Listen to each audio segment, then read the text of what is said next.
भारतीय जनता युवा मोर्चाच्या वतीने शहर मध्य विधानसभा मतदारसंघात संघटन पर्वाअंतर्गत भाजयुमो प्रदेशाध्यक्ष अनुप मोरे यांच्या सूचनेनुसार शहर मध्य विधानसभेचे आमदार देवेंद्र कोठे यांच्या नेतृत्वाखाली आणि शहराध्यक्ष नरेंद्र काळे यांच्या मार्गदर्शनाखाली सदस्यता अभियान वालचंद महाविद्यालय येथे घेण्यात आले।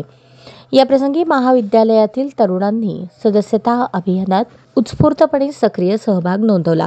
तरुणांसाठी प्रधानमंत्री नरेंद्र मोदी देवेंद्र फडणवीसांनी आणलेल्या योजनांचा लाभ घेण्याची विनंती या प्रसंगी सदस्यता अभियानात तरुणांना करण्यात आली। या अभियानात भाजयुमो प्रदेश सचिव अक्षय अंजिखाने, गणेश साखरे भाजयुमो शहर अध्यक्ष, विश्वनाथ पॅटी पश्चिम मंडल अध्यक्ष, रोहन मराठे सचिव, ओंकार होमकर, बाबूराव क्षीरसागर, गणेश पवार, विकास धायफुले आणि पदाधिकारी उपस्थित होते।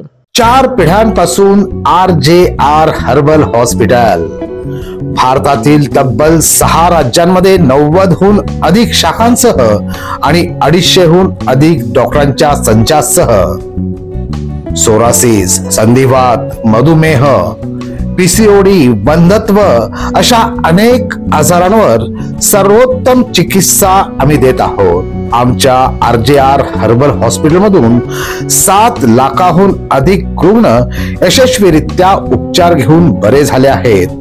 होय, तामिळनाडू, आंध्र प्रदेश, तेलंगणा, कर्नाटक, महाराष्ट्र, पॉंडिचेरी या ठिकाणी 90 पेक्षा जास्त शाखा असलेलं भारतातील एकमेव हर्बल हॉस्पिटल RJR वन औषधी हॉस्पिटल आता सोलापुरात। RJR वन औषधी hospital 150 railway line, VIP road, Dufferin Chowk, Solapur. Mobile 85 911 2 22 22।